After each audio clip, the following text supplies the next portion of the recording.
Leigh Jaynes, overcoming a self-defeating attitude. Chick wrestling. Make sure you check her out. She's a world bronze medalist. She really doesn't need an introduction anywhere in the wrestling world, but we're going to give it to her anyway. The Delaware Valley College women's head wrestling coach. With odds against her, Leigh began wrestling in high school. She joined the United States Army in 2002 to pay for college. We thank you for your service. She achieved Olympic caliber status by participating in the World Freestyle Wrestling Championships in 2007, 2012, 2015 for Team USA. Leigh won a bronze medal in 2015, captain in medical service of the Corps of the United States Army, individual ready reserve. She holds her place there after 14 years to focus on a different life mission.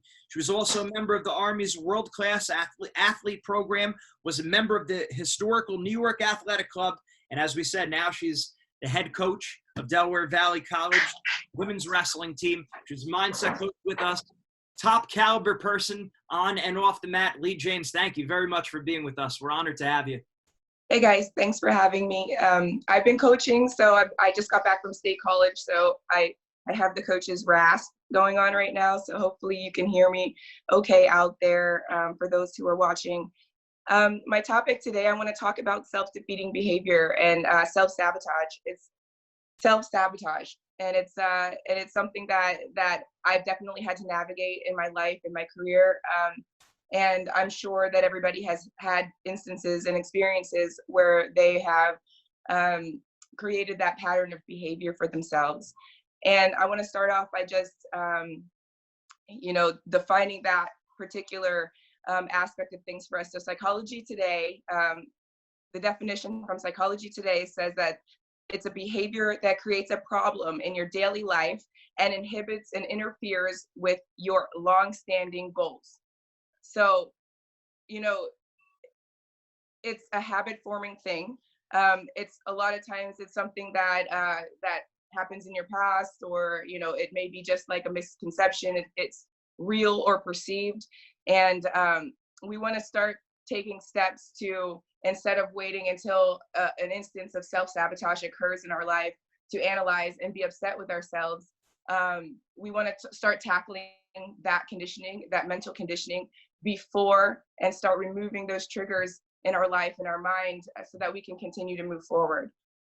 And so this is a heavy topic. So I reached out to a couple of students and athletes, and I wanted to talk to them a little bit about some examples of where they feel they might have sabotaged themselves in their life and their career. And so one of my athletes, Bridget Schultz, she writes that, typically she'll go into a wrestling match, she'll go into a tournament, she's a good athlete, and she'll see somebody that she's had a tough match with, a match that she's just completely, like, she got crushed, she got tagged, she got pinned, she got handled pretty good in that match.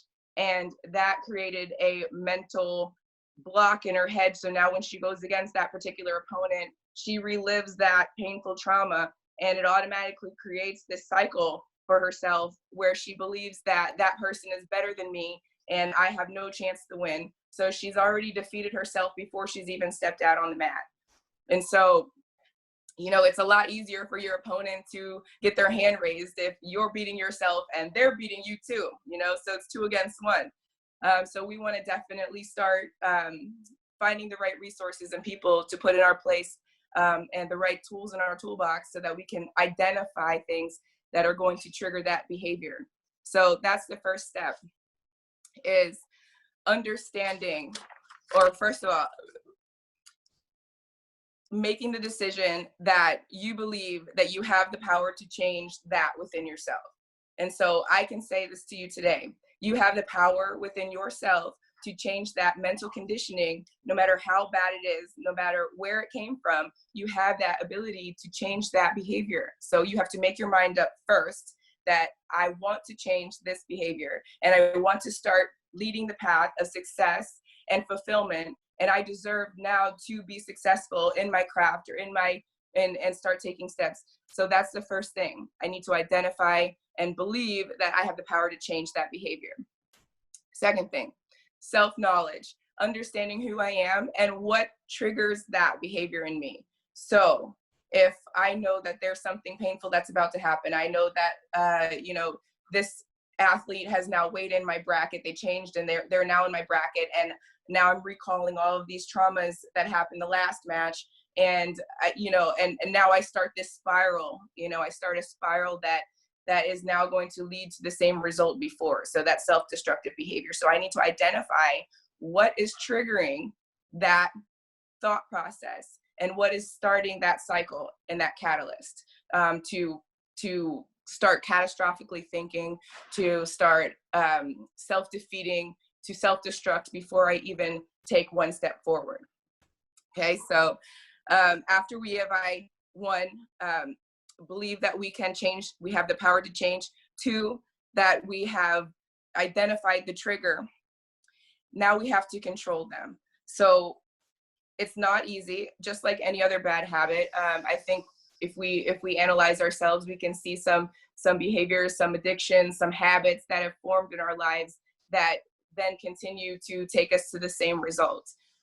We have to start putting tools and getting resources and surrounding ourselves with people, and even putting ourselves in programs to give ourselves the tools that are going to be able to change that mindset. And so I'm going to use the tools in my toolbox, use the people that I know have been successful, surrounding myself with examples of the success I want to see, and start removing those mental blocks and replacing them with new healthy thought processes, new healthy triggers that are going to lead us in a different direction. And just like anything else, that doesn't happen overnight. I'll give you an example of something I read a long time ago. And it's a study that was done by Japanese scientists, and it had to do with water. And what they did was they exposed water to positive and negative stimulus.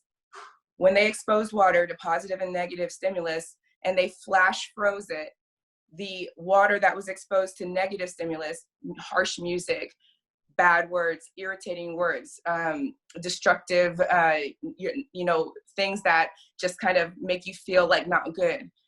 When they flash froze that, the crystals in the water became jagged and broken and cracked. When they exposed water to positive stimuli, classical music, lovely words, beautiful things, when they flash froze it, the water froze with beautiful snowflake-like crystals.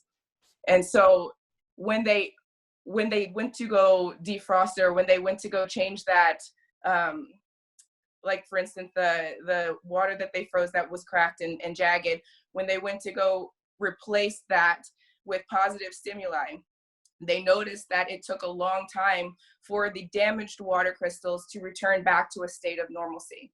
So when you go to implement your new life, your new triggers, your new thought processes, it's not going to happen overnight.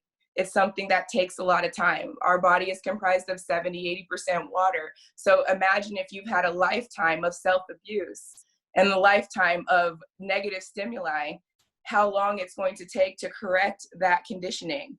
It takes a long time. So it starts with the first step. We take that step forward and we start to rewrite our plot.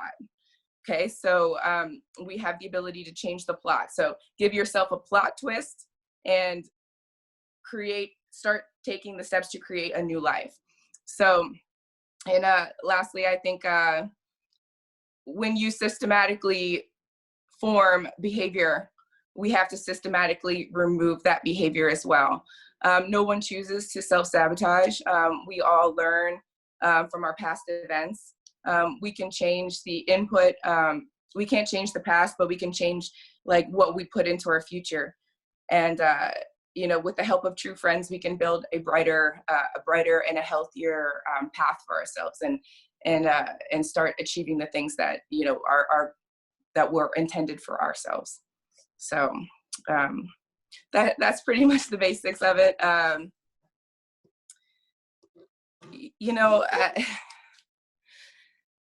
This is something that kind of hits near and dear to my heart. There are a lot of people out there, I think, that come from tough circumstances, that come from a background that they believe that they may not have the same opportunities as someone else to succeed. it's all of our, it's all within ourselves. It's all within our mind. It's all with how we look at our life, and it's all about what we choose to react to. And so when we choose to react to the people that are supportive of our life, the people that are wanting to see our success, our family, friends and family that want to see us healthy and happy, and we focus on those things, and we start to block out those negative influences in our life, and we start to create a better situation.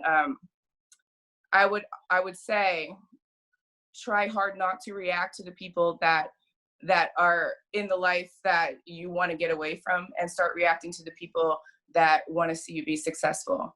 The Wrestling Mindset is a great program to help you change that pattern of behavior, to change that mental conditioning.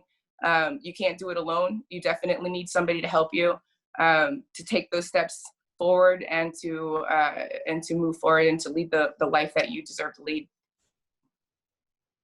Excellently. Thank you very much. Now, can you talk about maybe some practical things you've done with your women to help take them over that hump and to give them that positive mindset? Like maybe a few simple mental shifts that they needed to make that maybe made all the difference in their career, in wrestling, school and life also.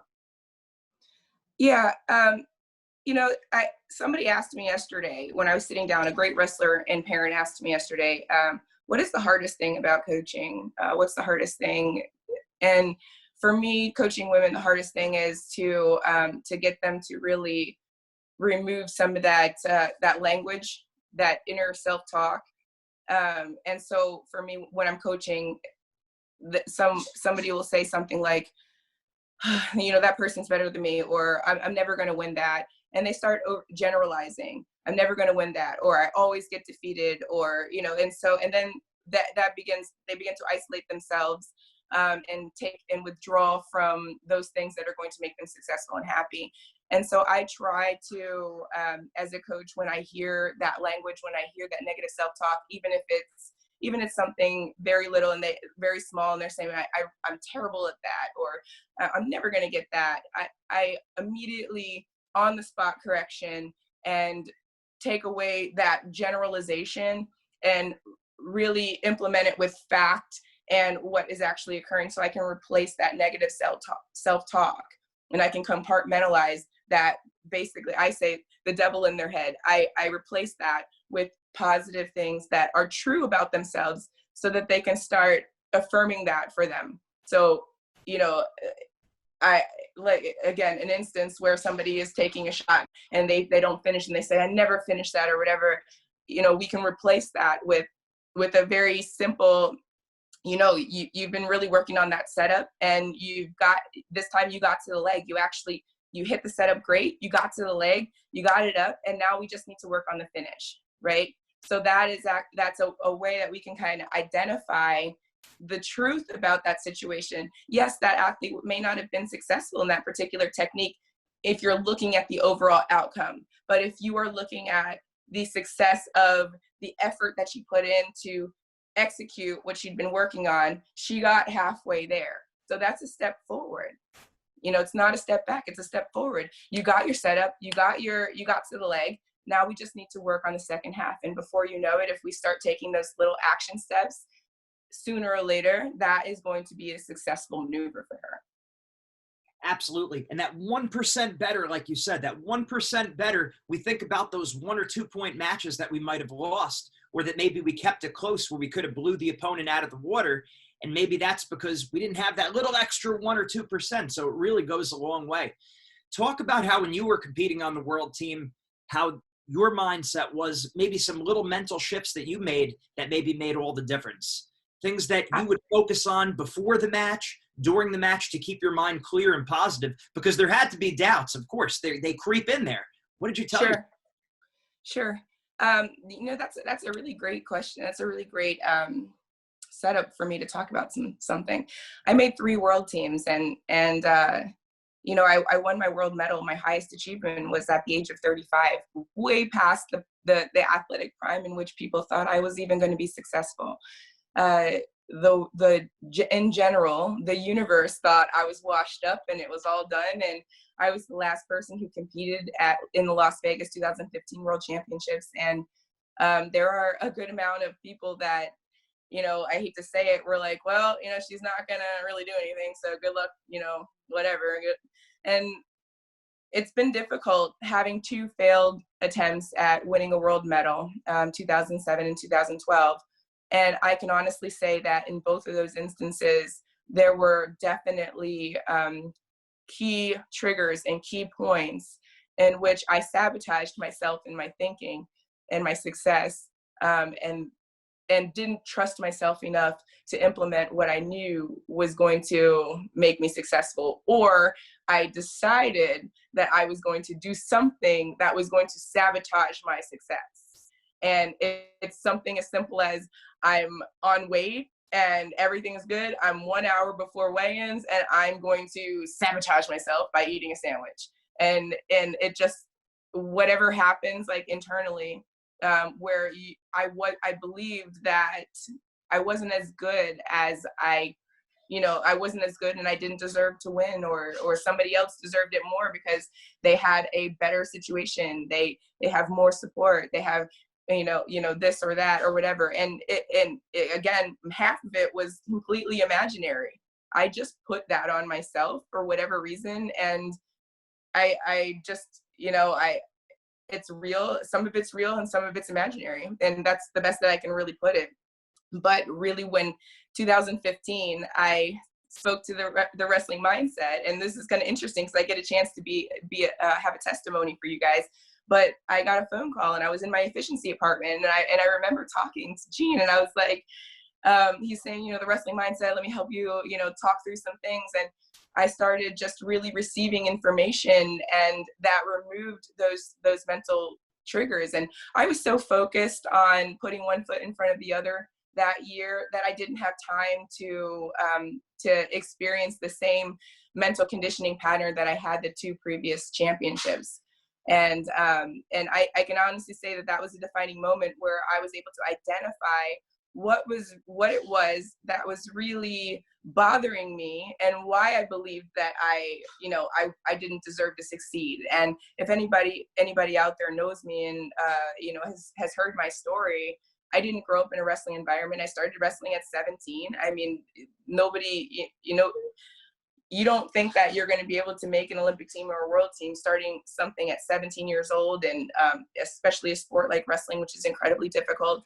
I didn't come from the best, home situation. My life and my socioeconomic status were, I felt like I didn't have the same opportunities as somebody else. And there are definitely instances of oppression and of self-oppression most of the time, where I really didn't believe I deserved it. And so after talking to the wrestling mindset and after really identifying what was bothering me about the look, what it looked like for me to be successful, I started to be able to remove and systematically remove those blockages, those chains. And I finally felt like I could really go out there and show myself and be myself and take away and get my hand raised. And that was a huge life leap for me, because wrestling is important, but there were places where I was sabotaging myself in my real life, in my relationships, in my businesses, and I just really felt like just taking that step to correct the behavior, to identify what it was that was happening, and then to systematically remove those things, to take a step forward. And I needed that help from something or a program like the Wrestling Mindset to change my psychology. Leigh Jaynes, thank you very much. I remember exactly where I was when we had that conversation. But me too. Me too. I remember the exact chair. I remember the phone. I remember everything about that. And it was just an amazing moment. And, I'm so appreciative of people like you that help people to change that mental conditioning. It changed my life. Absolutely. Super happy to help. And again, you did it. It's partially the mindset. It's partially the technique, the strength, the conditioning, all those little pieces. But as you said, once you were able to tap into that mindset, bring out your potential, not only did it bring you to your highest achievement, but it also helped the United States of America be #1 in the world that year in the World Championships. I was super excited just to be a part of it. So Leigh Jaynes, thank you very much. We're going to send more people your way. Chick wrestler, Delaware Valley College. Oh, I have to make a correction to that. Chick wrestler is I am LJ Wrestling Inc. Chick wrestler is on hold. Let's put that away. LJWrestlingInc.com. I have a big business. I've been doing it for 15 years. I support women's wrestling by creating apparel that is modest. My singlets are high cut. I'm going to show you an example of that right now. I apologize. I didn't want to, I just want to make that really quick correction, but my singlets here are super high cut. So we have some modesty issues with singlets, and it has become a concern. And so now it is written in the rule books that you must have a singlet that completely covers. And so I just want to let you know that I am currently the only person that is producing singlets that are that have that modesty in mind. LJWrestlingInc.com. I have everything you could possibly need for women's wrestling, from knee braces to custom hair covers that match your singlet. I have an amazing program that will allow you to change your boys singlet into a girls singlet, so that you can participate on the boys team if that's all you have available, and still be a member of the team, but gain acceptance and respect in your sport by wearing the appropriate apparel and not making everybody feel uncomfortable about your participation. So if you need anything like that, please reach out to me. If you're a junior or senior, Delaware Valley University is still moving forward with we have 12 athletes committed in our first season and counting. So that is moving forward, and we are taking flight for this season, whatever that's going to look like, considering the current circumstances. But make sure you visit ljwrestlinginc.com and see what I have going on over there. Leigh Jaynes, thank you very much. We're real appreciative to have you. Thank you for everything. Yes, I appreciate you too. Thank you.